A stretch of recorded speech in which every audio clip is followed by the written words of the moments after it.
जय श्री कृष्णा मित्रों आज हम आपको एक ऐसे युद्ध के बारे में बताने जा रहे हैं जो पार्वती नंदन भगवान गणेश और पवन पुत्र महाबली हनुमान के बीच में हुआ था। क्या था इसके पीछे का कारण कि दोनों ही देवता आपस में ही युद्ध करने लगे। तो मित्रों आज के इस वीडियो में जानेंगे कि ऐसा क्या हुआ कि इन दोनों महारथियों के बीच एक दूसरे को आमने सामने आना पड़ा। बहुत ही रोचक कथा है। जानने के लिए वीडियो के साथ अंत तक बने रहें। वीडियो पसंद आती है तो कृपया वीडियो को लाइक करें और अपने मित्रों के साथ शेयर भी करते रहें। आइए मित्रों आगे हम लोग समझते हैं। तो लिंग पुराण और शिव पुराण के अनुसार गजासुर नामक एक असुर था जो महिषासुर का पुत्र था। जब माता पार्वती ने माता दुर्गा का रूप धारण कर महिषासुर का वध किया तब गजासुर अपनी माता के गर्भ में था। जब उसका जन्म हुआ तो उसने अपनी माता से अपने पिता के मृत्यु का कारण पूछा। तब उसकी माता ने महिषासुर के वध की कहानी बताई, जिसे सुन गजासुर की आंखें भर गई और उसे बहुत क्रोध आया और उसने ये प्रतिज्ञा की कि जिस प्रकार से माता ने मुझे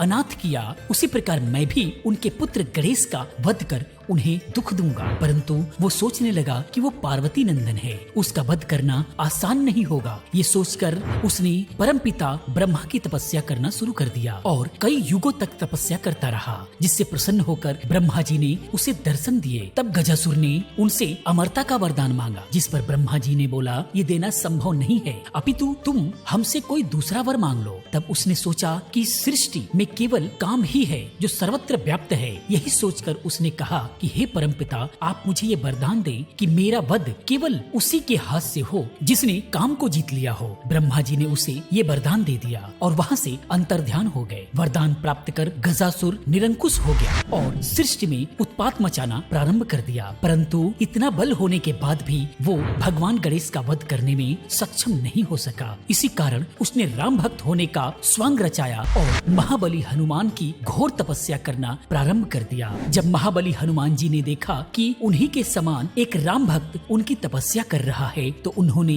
गजासुर को दर्शन दिए। तब गजासुर ने उनसे वरदान का वचन लेकर कहा कि शिवपुत्र गणेश श्री राम की सदैव अवहेलना करता है, उनकी निंदा करता है। मैं चाहता हूँ कि आप उससे युद्ध कर उसे मृत्यु दंड दें। हनुमान जी वचनबद्ध थे, इसीलिए वे श्री गणेश से युद्ध करने के लिए चल पड़े। अभी कुछ ही दूर गए थे कि तभी उनकी मुलाकात देवर्षि नारद से हुई। तब हनुमान जी ने देवर्षि नारद से पूछा कि क्या वास्तव में गणेश रामद्रोही हैं? देवर्षि तो स्वयं चाहते थे कि गजासुर का विनाश शीघ्र ही हो। यही सोचकर उन्होंने झूठ तो नहीं बोला, पर बात बदल कर कहा कि गणेश तो सदैव शिव भक्त में लीन रहते हैं, श्री राम का स्मरण करते तो मैंने उन्हें कभी नहीं सुना। नारद मुनि के मुँह से ऐसी बात सुनकर हनुमान जी उसे सत्य मानकर कैलाश पहुँच गए और श्री गणेश को युद्ध के लिए ललकारने लगे। उधर नारद मुनि तत्काल माता पार्वती के पास जाते हैं और उन्हें बताते हैं कि महाबली हनुमान विघ्नहर्ता से युद्ध करने कैलाश पहुंच गए हैं। ये सुनकर माता तत्काल महादेव के साथ उस युद्ध को रोकने के लिए चल पड़ती हैं। उसी समय गजासुर उनके मार्ग में आके खड़ा हो गया और उनके मार्ग को रोककर हंसते हुए कहने लगा कि हे देवी, जिस प्रकार तुम्हारे कारण मैं अपने पिता के लिए तड़पता हूँ, तुम भी आज उसी तरह अपने पुत्र के लिए तड़पोगी। इस पर महादेव को बहुत गुस्सा आया। ये देखकर उसका अंत समय जानकर महादेव उसके वध के लिए प्रस्तुत हुए। उधर हनुमान जी अपना पंचमुखी स्वरूप धारण किया और श्री गणेश के साथ युद्ध करने लगे। दोनों रुद्र के ही अंश थे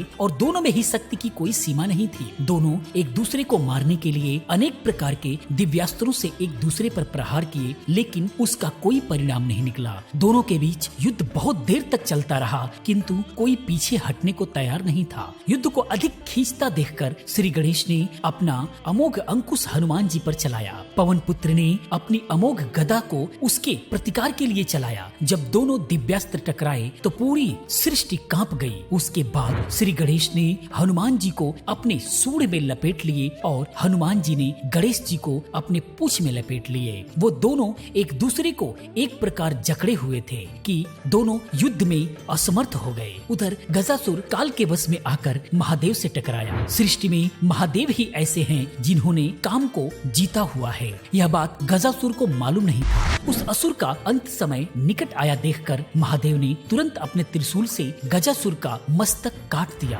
इस प्रकार उस अधर्मी का अंत हुआ। तब उसके बाद शिव जी तत्काल उस जगह पे पहुँचे जहाँ श्री गणेश और हनुमान जी एक दूसरे को जकड़ रखे थे। महादेव ने उन दोनों को मुक्त किया और समझा बुझाकर उस युद्ध को रुकवाया। तब माता पार्वती ने हनुमान जी को गजासुर के छल के विषय में बताया और ये भी बताया कि वो असुर महादेव के हाथों मारा जा चुका है। माता ने कहा, राम और शंकर में कोई भेद नहीं है, दोनों एक ही हैं। जो दोनों को अलग समझता है उन्हें किसी की भी भक्ति प्राप्त नहीं होती है। उसके बाद माता पार्वती के आग्रह पर हनुमान जी को अपना वही रूप दिखाया जिस स्वरूप में श्री राम ने उन्होंने परमेश्वरम में स्थापित किया था। उस स्वरूप में हनुमान ने उस ज्योतिर्लिंग में महादेव और श्री राम दोनों के दर्शन हुए। तब श्री गणेश और बजरंगबली ने उस ज्योतिर्लिंग को प्रणाम किया। उसके बाद हनुमान जी वहाँ से चले गए और राम भक्त में लीन हो गए। मित्रों, यह थी कथा हनुमान जी और भगवान गणेश के बीच में युद्ध की कहानी। दोस्तों, यह कहानी कैसी लगी कृपया कमेंट में जरूर बताएं। इसी प्रकार की तमाम वीडियोस को देखने के लिए चैनल को सब्सक्राइब करें, चैनल के साथ बने रहें, क्योंकि इस टाइप की तमाम वीडियोस में लेकर के आता रहता हूँ।